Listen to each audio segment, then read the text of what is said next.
Hello, ladies and gentlemen. Today I have the pleasure of interviewing Mr. Donovan Dijak. How are you doing, sir? I'm doing outstanding. How are you doing? Good. Right now you're on day 3 of free agency. Mm. How is the dad life treating you? Dad life? Oh, Yeah. it's um hectic. Yeah. Hectic as hell. I'm trying to balance everything, right? Like I didn't get a ton of warning for this. So my life didn't stop, unfortunately.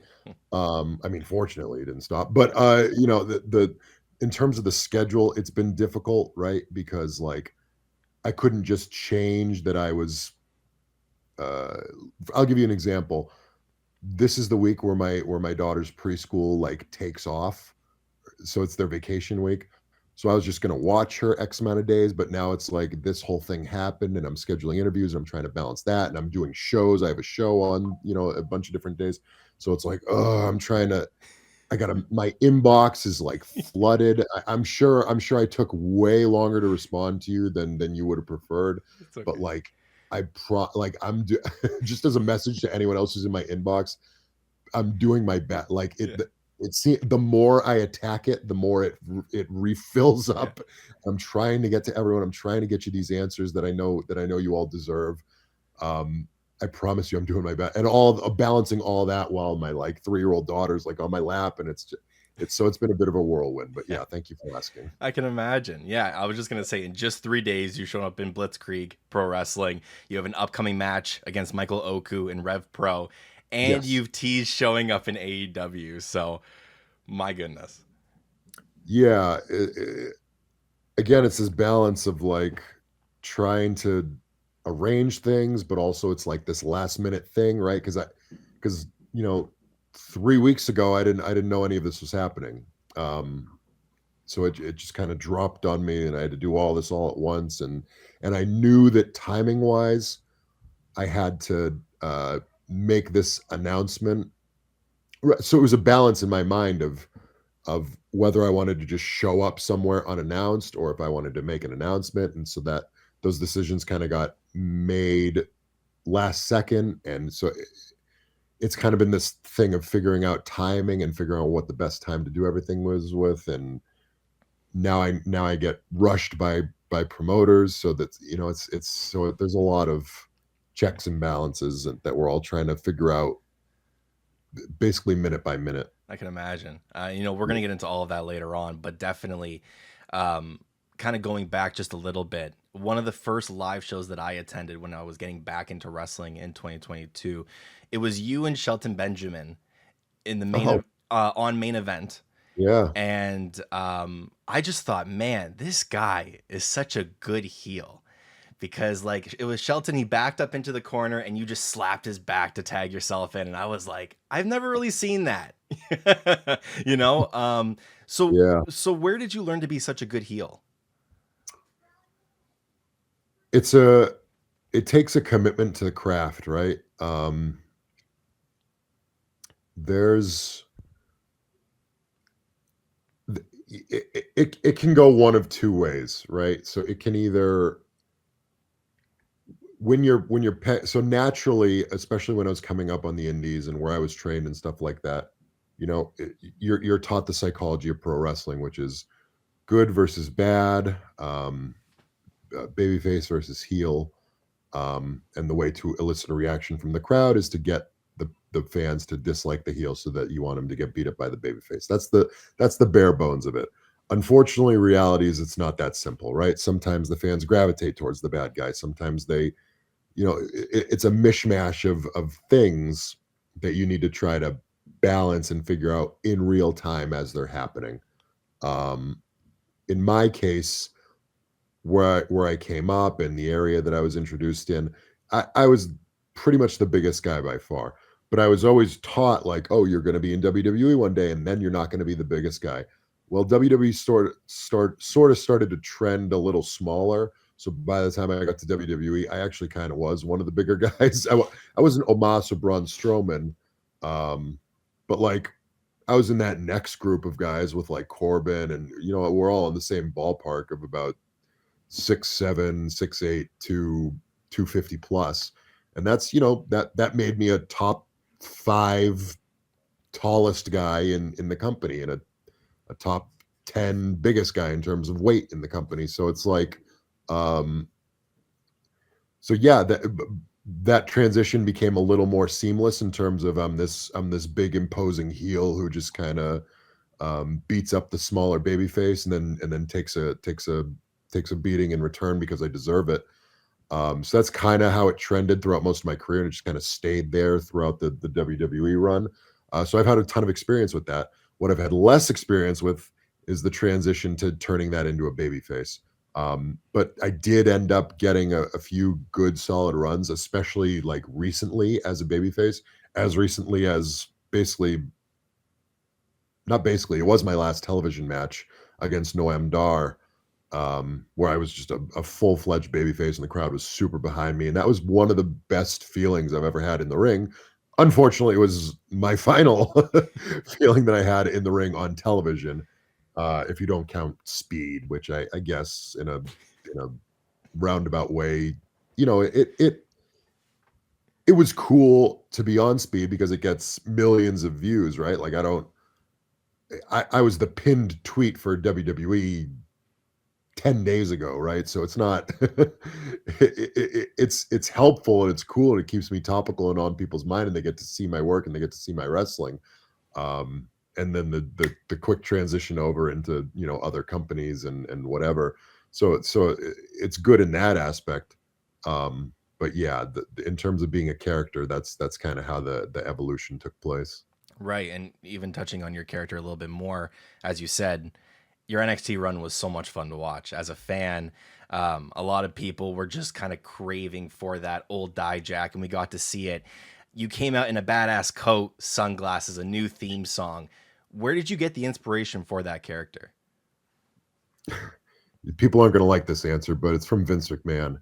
I don't really like that answer either, but it's the truth.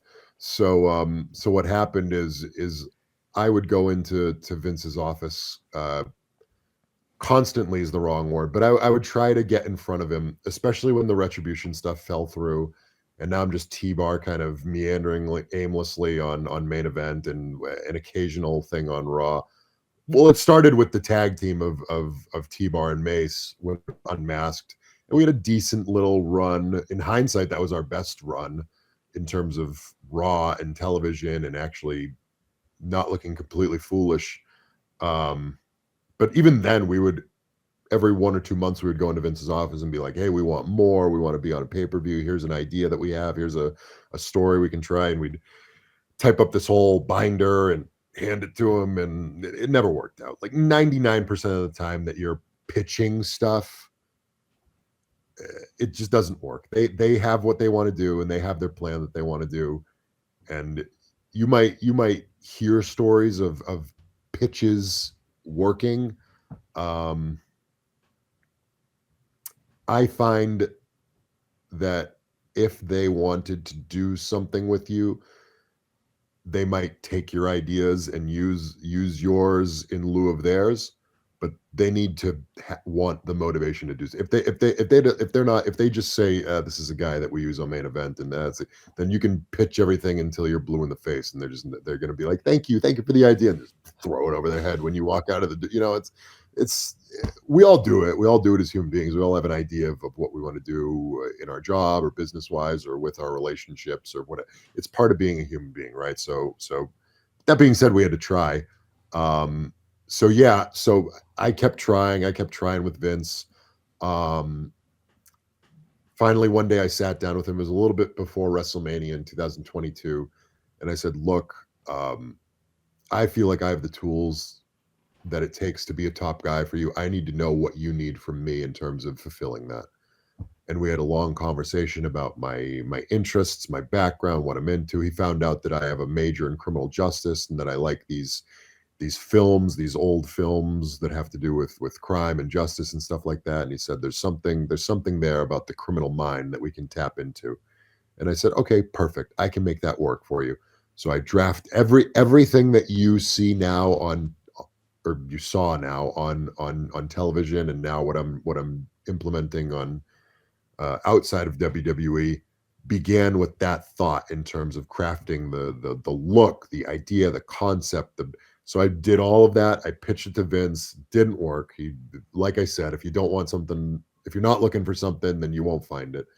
Um, that being said, when the transition to NXT happened, now I had this pitch ready. I had this idea ready because I know that I'm going into NXT, and this is a time where we're coming off the heels of 2.0, where there's characters galore and all sorts of crazy things flying around.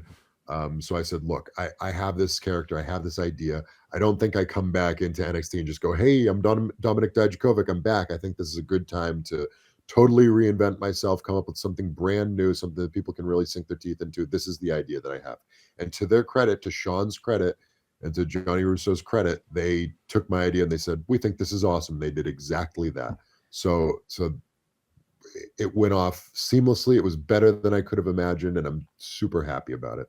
Speaking more about Shawn Michaels, it felt like he knew exactly how to book you in NXT. How much did you enjoy your second run down there? A lot more. I'm super thankful for that run and that opportunity. I had loads of television time. I was in the ring a ton. There was always storylines ready. There was always there was always an emphasis on having something for me on television. So in that aspect, I was super happy and thankful and creatively fulfilled. That being said, it was not perfect, right? I, I I'm 37 years old right now. At the time, hold on, my No, you're dog good. is yelling. I don't want him to interrupt the interview. Brody, Brody, lay down. Shh, shh, shh. Aw. Go, go on, go. We'll just leave the room. Um, I'm of the mindset that I always want more from myself, right? I'm never complacent. I'm never satisfied. I always wanted to be a top guy for WWE. Always, 100% of the time. I still want to be a top guy for WWE or any other company that will give me an opportunity to prove that I can be that, right? I don't think WWE ever saw me as a top guy. I don't think Shawn Michaels ever saw me as a top guy. I wanted to endlessly prove myself as a top guy. So I'm not gonna sit back and say that my run on NXT was everything that I ever hoped and dreamed for. At the end of the day, I was in WWE for 7 years and I never had a championship run. I had some of the best championship matches in WWE history and NXT history, but you can look back on it and there's a really solid argument to say that I'm the best wrestler that ever wrestled for WWE that never held a championship.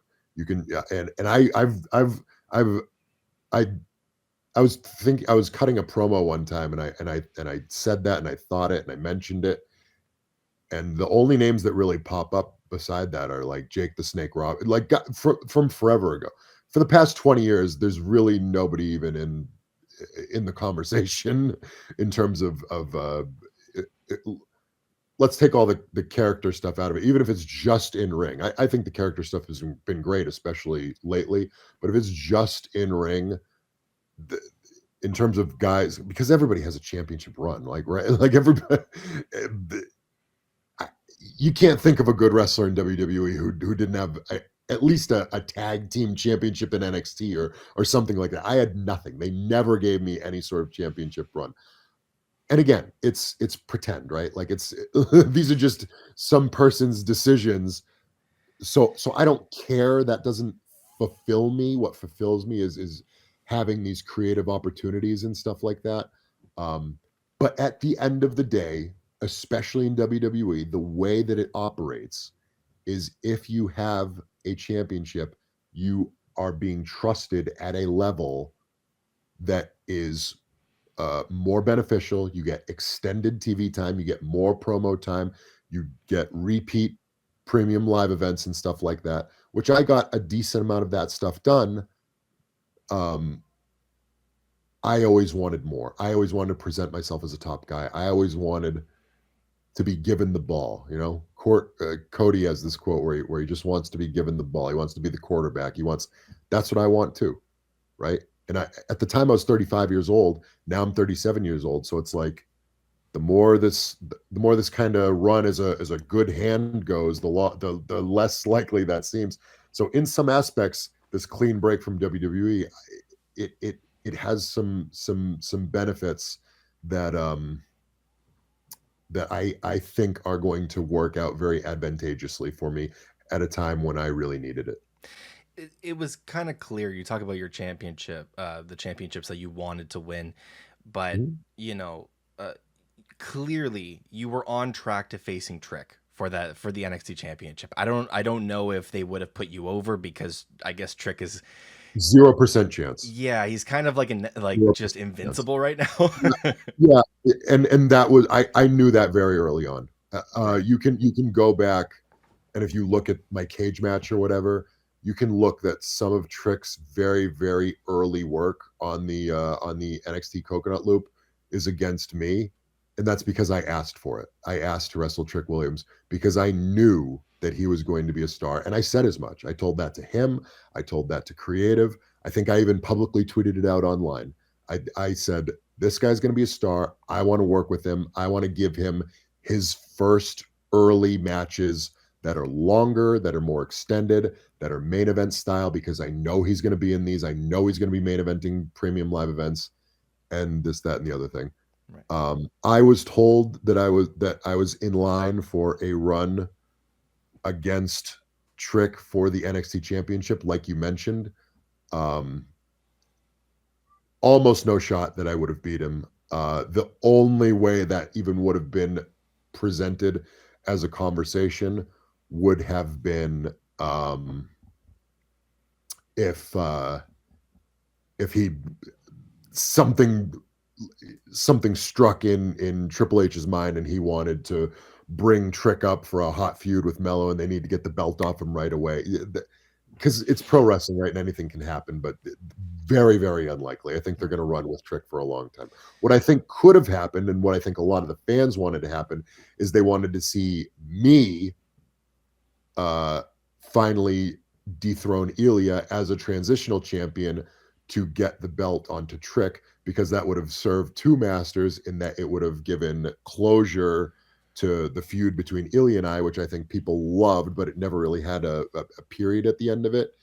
And also, it would have made for two babyface heel matchups that I think would have worked a lot. Which I'm not saying that Trick versus Ilya was ineffective, right? It was obviously effective. I think I could have been more effective in that role. Um, that being said, I never pitched anything like that. I never said anything like that. So I'm not like angry at Sean for not doing it or something like that. Because in my NXT run, they were doing so much with me and giving me so much TV time that in my head, I just kept saying like, they're doing you a favor. They're doing you a favor. This is to prepare you for the main roster. This is uh, just knock everything they give you out of the park. Don't bother them with your ideas. Let them do what their idea is. You knock it out of the park every time. You prove that you can do anything that they give you and you can be the best and the cream will rise to the top. Unfortunately, that turned out not to be the case. That's what it kind of felt like. You were going to just stay in NXT for a long time and then eventually move up, and that's why I think a lot of people were surprised when you got drafted over to Raw. You know, it was very clear that when like the show was over, it was like, okay, we got one more, and it's like, oh, this is weird. And then you were shown on your phone disinterested. I was watching that and I was like, is something going on here? What was kind of happening in your mind during that? Yeah. So I was uh so the whole thing is a shoot, right? Like you don't know that you're getting drafted or anything like that. I heard through the grapevine, and I there were some rumblings, and I felt like this is probably a good spot for me to get drafted at. I didn't know where I would be drafted. I didn't know to what brand. I didn't know what number, anything like that. Nobody does. Nobody did. You're in the performance center, and you can see them kind of scrambling around, and you can see like Oh, the cameras are getting ready. Oh, there's someone on NXT is probably going to get drafted next. Um, I was hoping and praying that I'd be high on that list, right? That I'd be somewhere because at this point, like I've done pretty solid work for this company, right? Like I've been in NXT for a long time. I've been up on Raw. I've been back down. I've done everything that was asked of me. I've been a good soldier. I put on the stupid mask. I did all your dumb promos, Vince. I did everything. I did everything. I did it to the best of my ability. Not only the best of my ability, but the best anyone else could have done with these situations. I did. You gave me this NXT run. I knocked it out of the park every time, right? Like I was having. You can yes, Ilya was having better matches than me. Ilya was being given the platform to have better matches than me. Ilya and I are both great friends and great competitors when it comes to to wanting to be the best and stuff.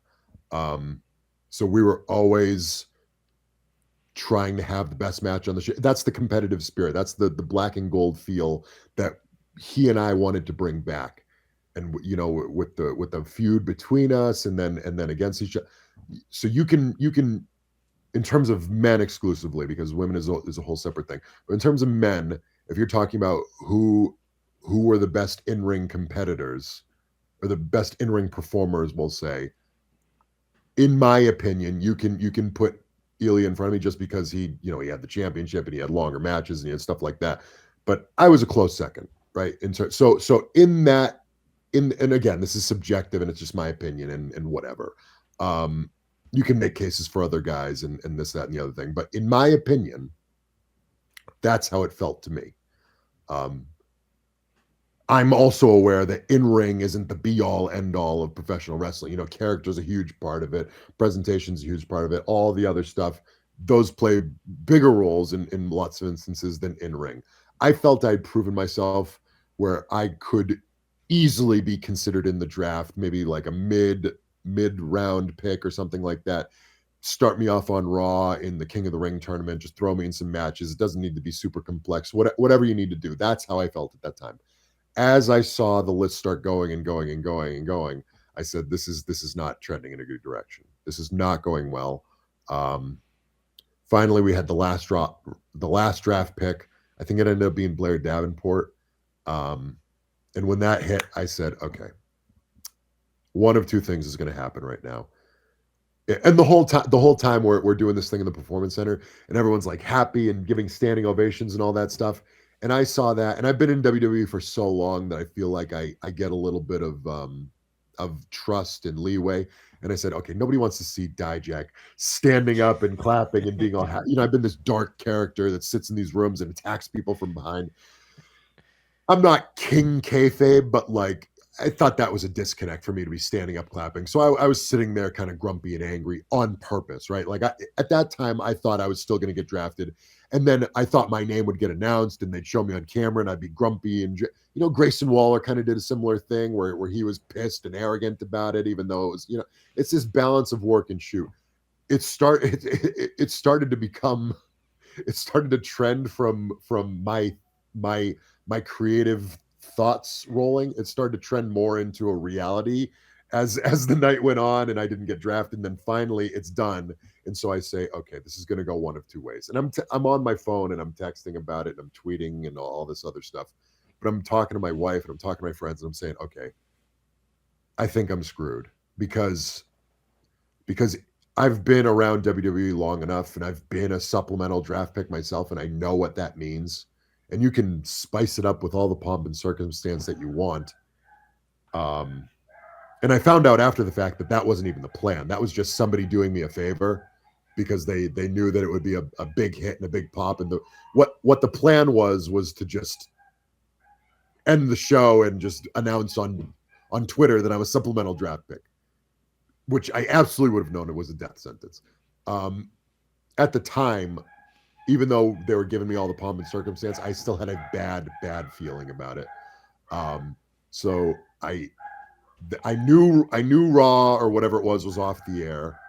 I knew that that this was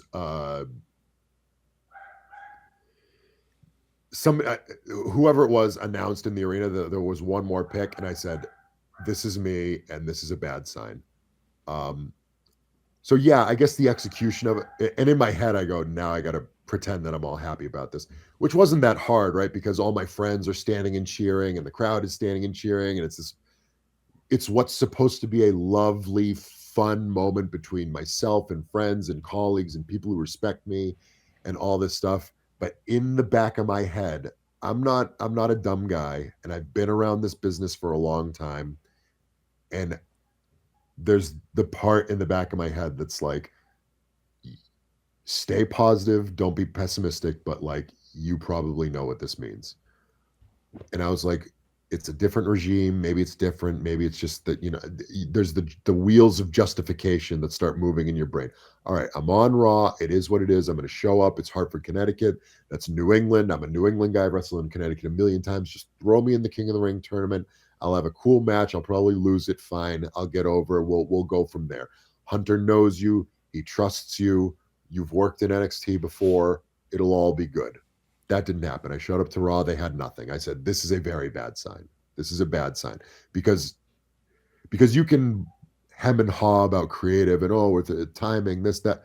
At the end of the day, it's not difficult to throw me on a show, right? They know that. They know that you can just plug me. And the King of the Ring tournament was the easiest layup of all time in terms of let's just put him on the show and he'll just have a match and he can lose and who cares, right?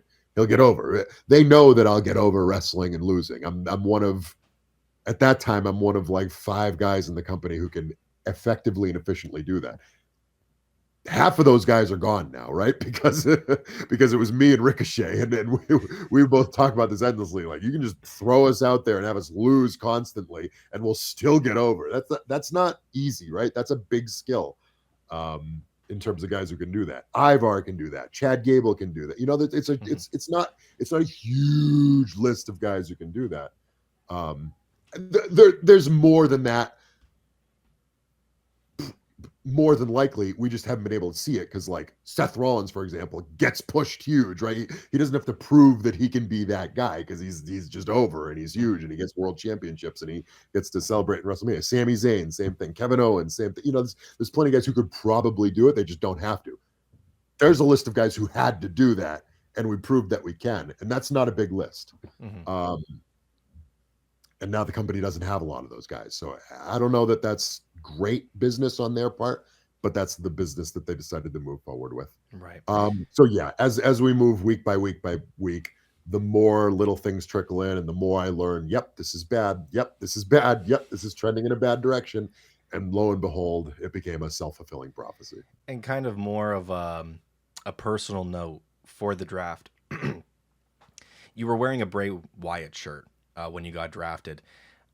I want to know. I thought very much about wearing that shirt for this interview too, but I decided to go with my other friend, Jay Oh, Briscoe. Jay Briscoe, that's awesome. I really want to ask you, what did Bray Wyatt mean to you? A lot. I think he meant a lot to everybody. Uh, just a genuine, caring human being who had a wonderful creative mind. Um, and he was I had the opportunity to share a locker room with him for a long time. And I'm not going to pretend we were best friends. We were not best friends. We were work acquaintances. That being said, he still showed care and compassion in terms of how do we do these segments and how can I get involved in what you're doing and feedback and professional respect and courtesy and stuff like that. Um, just a really tremendous person to be around, and I respected him quite a bit. One thing that I really wanted to touch on was when you got released, you said in your I post that, wasn't released. oh, I was not released. right. People, and you're not making a mistake because Okay. that's been the verbiage for a very long time, Yeah. especially with the way that I kind of presented it. But as I stated, and nobody, it was not a release. It was the conclusion of my contract. There you go. They agreed to X amount of days or years. It was a 3-year contract, and just the day came up, and that was the end of the and that's all they owed me, right? That's all Mhm. that they They promised me, and that's what I signed it. I Yeah. looked at it, I read it, I signed it. That's what it was. Well, when the contract ran out, Yep, you said on Twitter that you tried pitching creative ideas to anybody that would listen. yep, Can I get one or two of those creative pitches? yes. Um,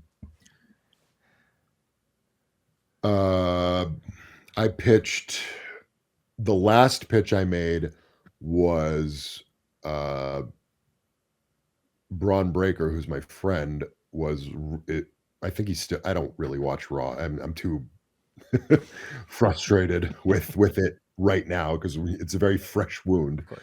I haven't watched Raw in a couple weeks, but the last Raw I was at, Braun Breaker killed Ricochet, and he was just destroying the show. He's tormenting everyone. Adam Pearce is losing his mind. And I had a thought, and then the internet confirmed that this was a good thought because everyone was tweeting at me endlessly, like, "Hey, you're this vigilante. You're a guy of justice. Adam Pearce has no control over Raw. You have a history with Braun Breaker. Why don't you show up to enforce the law of Adam Pearce?" And I thought, gee, what a great idea. I'm going to present this to them. And long story short, I don't think anyone was looking for an idea. And if you're in WWE and you're not looking for something, you're not going to find it. That's just the end of the story. I think that they likely made up their mind a long time ago, and if not a long time ago, at least enough time ago where it didn't matter what I pitched or what I said. None of it was going to happen, and the decision had been made. That's what I think. I don't know that for fact. Nobody told me that for fact. In fact, I've been given evidence to the contrary of that. Evidence, not evidence. I've been given hearsay that's contrary to that. That being said, I think that hearsay was just a presentation of saving face, if you will. I don't think that there was actually any real reasonable thought put into giving me something presentable in this main roster run. I think the second that retribution happened, that was probably the conclusion of anybody ever giving me a chance ever again. Because that's kind of in a funny way how WWE works. They can screw up, but then in their minds, they're like, he's damaged goods, right? And it's very difficult to recover from that. You can probably count on one hand the amount of guys who've recovered from a damaged persona over the past 10, 15 years. I And like it's that. like it's we talked about him, Bray Wyatt, Hmm. and then his brother, Bo Dallas now, and then maybe Chad Gable. But Chad is still in the recovery phase, right? Because they still haven't he's maybe the best wrestler in the world, maybe, right? You can have a conversation, it's subjective. But in terms of like a person inside the bit, because a big part of professional wrestling is how you're presented, right? So a huge, but maybe the most important part in terms of getting over with the fans is how you're presented. So there's tons of guys who are way more over than Chad Gable, but they've all been presented as stars. Chad has never been presented as a star, and people still think he's a star. So that's to me, that's like you are important, you are vital. Um, so yeah, that's if you put a gun to my head and say who's the most uh I don't know what the right word is, but who's the most we'll say valuable in-ring worker, I would probably say Chad Gable. Yeah. Um, I've kind of said, at least to myself, I just as a fan watching, I've said multiple times, I'm just like, week by week, you see Chad Gable in these backstage segments and these comedy segments, and he's good at it. But then, like, you see his in ring work, and I'm like, man, I wish they just pushed him to the moon. Just as a wrestler, he would get so over. Yeah, I do too. Yeah. Yeah. Well, he is getting over, and he Right. is getting Right. a wonderful opportunity right now, and it seems to be trending in that direction. I hope and pray that it does. That being said, he hasn't. it hasn't reached it could you could have put the IC title on him easily. You could have done it at Mania, you could have done but they haven't. And a piece of that, I think, is this damaged good things where it's like, yeah, he was Shorty G. And they hold that against him. Mm. It wasn't he didn't say, please maybe Shorty G. Like that didn't happen. They gave him Shorty G and then they hold it against him. I think that's kind of what happened with Retribution. Do you It's just the think way that this is the way that the right? creative kind of thinks. I was trying to think about different ways as to why they didn't Oh, put just to interrupt, the yeah, same thing happened with Cody Rhodes, by the way. right, Stardust. Yeah. Oh, let's do Stardust, yeah, and then you start. Even though Stardust kind of got a decent push, and he was on Mania, and I think he won an IC title, and blah blah blah. The thing with his brother and all that stuff. At the end of the day, they still looked at him and said, "That's Stardust."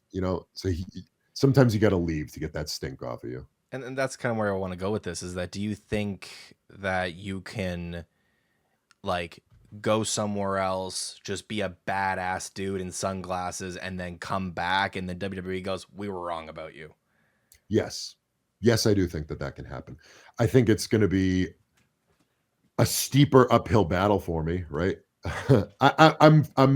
I'm friends with Cody. I was in the second locker room that Cody was ever on the Indies. I was talking to him before he was released, and I was in Ring of Honor, and we were working on collaboration projects together. And then we met for the first time at Northeast Wrestling in 2016 or whatever. It was the second show he was ever on the Indies, and then we were it felt like every show he was on, I was on. We were just on the road together in Germany and all that and the other thing. So I experienced the Cody Rhodes rehabilitation tour firsthand. It's That's a different level than I'm on right now, right? Yes, he had just been Stardust, but he was also Stardust on WrestleMania. He was also Cody Rhodes in Legacy. He also main evented pay-per-views in Hell in a Cell against Degeneration X. So like that's a different dog in the fight than T-Bar and as fun and good as the run was and recent as the run was, Dijak. That being said, I think it's still doable. I'm also older than Cody was at that point. I think he was probably, I don't know, 33 or 34 at that point. I'm 37 right now. Maybe I don't know if I'm aging him too much because he started as a young guy, so maybe he was even younger than that. I don't know. Um, but yeah, I got some work. I got some ground to make up. Mm-hmm. That being said, I can do it. I just need someone to invest in me. That's what I need. I've gone my whole career and no one's ever fully invested in me. And maybe that's my fault. Maybe I jump at things too quickly and maybe I say, "Oh, that's an opportunity. I need to take it." So maybe I need to be more particular about where I'm working and who I'm working and what the presentation is and stuff like that, which I'm trying to be a lot more mindful of right now, right? It needs to be the correct fit because I don't have time to play games anymore. I'm 37 years old. I'm in the prime of my career in terms of where my brain is and where my body is. I know I can do it at this level for at least 8 more years. Around the age of 45 is when your body starts to say you need to slow down, especially in this business. So if I get to the age of 45, I need to be at a certain level of over so I can tone back the in-ring and say, okay, let's get the creative, let's figure out the creative portion of this a little bit stronger.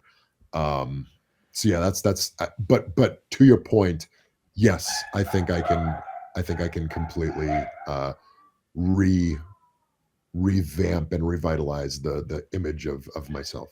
And I think NXT was an incredible first start. Mm-hmm. That being said, it wasn't perfect, right? I was on NXT. I'm super thankful for it. They listened to they listened to my process for myself. They did everything perfectly. I'm super thankful. That being said, I'm gonna I've been truthful about everything. I'm gonna be truthful about this as well, and everybody knows it. I was in a ton of feuds in NXT and I lost almost every single one of them.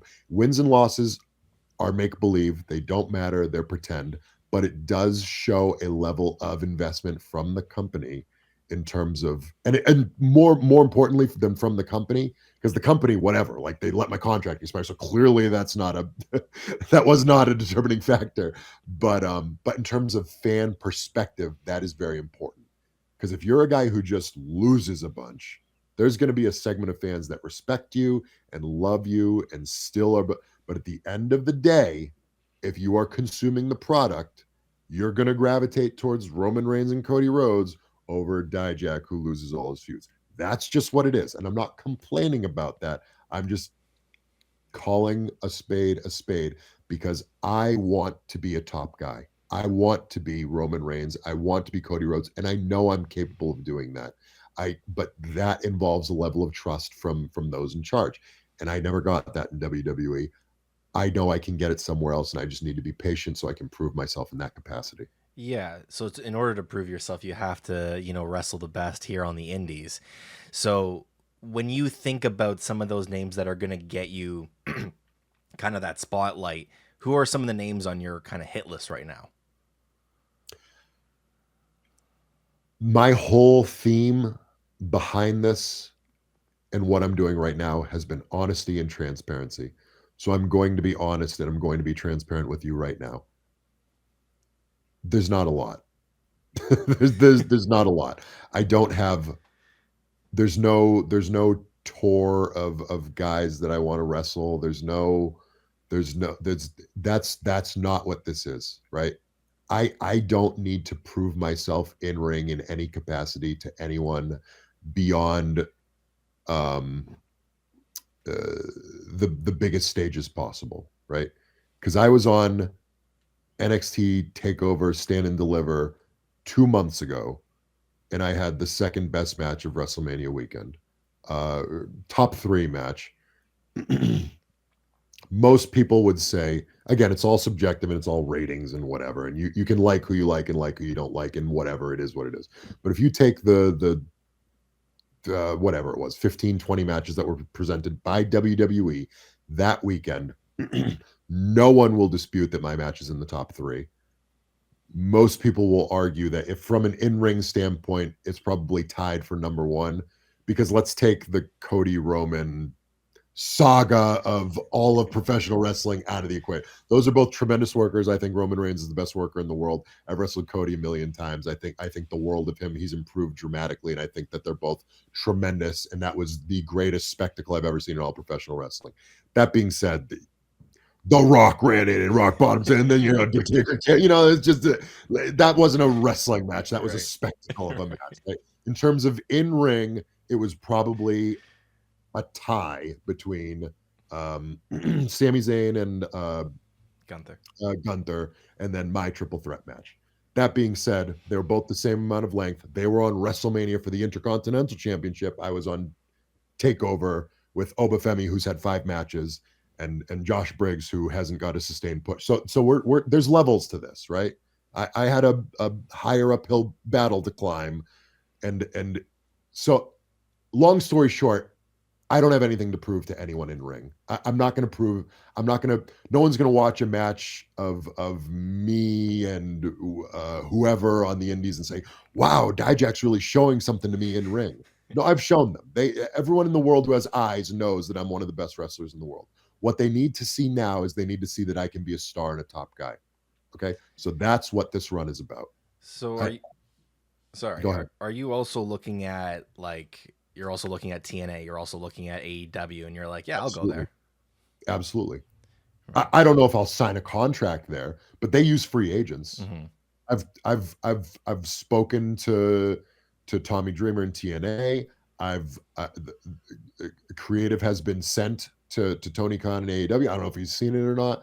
I didn't have a chance to talk to him face to face last night, but because obviously he was super busy. But I'm there. They know I'm there. Trust me, they know I'm there. No one. Yeah, Tony's been asked about me on his conference call. I know that he knows about Mm-hmm. me and I know about him, and we're all on the same page. And I know that there's like TV rights deals coming up and things like that. So I don't know how contracts are going to shape up, but he knows that I'm there and he knows that I want to be a free agent on his television program, and I'm happy to do that. Same with TNA, same with anything. And if the right opportunity comes up, then we can have a conversation about that. But at the end of the day, I'm 37 years old, and I can't just rush into things head first anymore and say, I hope it goes well. I just don't have time. Right. There's not enough left in my body to hope and pray that goes properly. So the proper conversations need to happen, and I need assurance from someone that there will be an opportunity for you to be in the top guy position. I'm Mhm. not saying that I need someone to say like you're going to be the champion, you're going to be the. I don't expect that. I expect to earn everything that I get. And if Mhm. you put me in a position where I need to earn something, I will earn it. I thought I was in that position in NXT. The truth was I was not, because I absolutely proved myself unequivocally, hand over fist, that I could be a top guy, and they said no, thank you. And so that's why I ended my letter that I penned to the world. I ended it with, all I ever wanted was a fair shot, and now I have the chance to go out and take it. Because through everything that WWE gave me, and they gave me a ton, and I'm thankful and I'm grateful for all of it, I don't believe I ever got a 100% clean cut fair shot where they said, if you knock this out of the park and you knock this out of the park consistently, we will push you. Mhm. I don't think that ever happened. You know, you've given me so much time here. I just want to say thank you, you know, You're really welcome. for joining me here. I'm gonna be selfish with this last question, Please, please do. because uh, you know, you recently revealed that you got flown out on Father's Day, went to Raw and weren't used. Um, Yeah, where did I say that? it was on Sean. I think it was Sean Ross You said Sapp, it on Sean? Okay. or it was either then or it was on the MXM. Or my live stream, yeah. Yeah, it was one of those two. I I listened. didn't remember that I disclosed that, but yeah, I guess. Regardless, I don't uh, care. It's not a secret. I just exactly. Regardless, it what I don't want is, I don't want that to come off as no, sour grapes. no, They I was not happy about it. Um, I understand that it's WWE and mistakes happen, and stuff like that. I'm not angry or bitter at the company. I'm disappointed for sure. right. I'm a disappointed. Sometimes that hurts worse than anger, but I'm 100. I'm thankful and happy for everything that they gave me, but I'm also disappointed with how it concluded. Right. And what I was going to say here is that, you know, the reason why it hit you so hard is because you're a father, right? Like, and clearly clearly the love for your family is strong. So what's one piece of advice you would give to me as kind of a new father? Like I have a 9 month old, I've got one more on the way. What's one piece of advice you would give to me? Did you just say you have a 9-month-old and one more on the way? Yes. Why would you do that to your wife? You know what? She was ready to go at 3 months. Oh my god. Yeah, when my son Wow. was three All months right. old. So yeah. The advice I would give you is to be as present as humanly possible. And I'm not saying like because it's not the thing where like, put your phone away, you have to lock it up, you need to be with your, because that's not realistic, right? We need to work, we need to do different things. I need to answer phone call. But if you are there, like physically present, and then at least most of the time emotionally present with with your children, that will go so far with them, because you don't have to be a perfect parent. You don't have to be the greatest person in the world. You just need to be there for them. And when they're ready to communicate with you, listen to it. Whether that's verbal communication, whether that's physical communication, whatever it is, listen to your children, because they will tell you what they need from you. And if that's a hug, it's a hug. If that's, what did you do today in school? How are you feeling? Why are you sad? What does that do for you? And again, your kid can't talk right now. It's just a baby. So just Yeah. for right now, just, do the things that babies need, and go goo goo gaga, but like, Yeah. but it will turn into that quicker than you can imagine. So Right. so yeah, get ready for conversations. But just, and this is the first time we've ever met. I don't know anything about the details of you or anything Mhm. like that, but just by the fact that you asked me that question tells me more than I need to know, that you'll be a great father, because it means that you care, and if you care, it will reflect, and your children will know. Wow. There you go. Right there. Hits. I appreciate it, man, so much. You taking the time to talk to me here. So, yeah, that's it. That's it for this interview. So, guys, like, subscribe. Thank you so much for watching, and I hope you guys have a great day.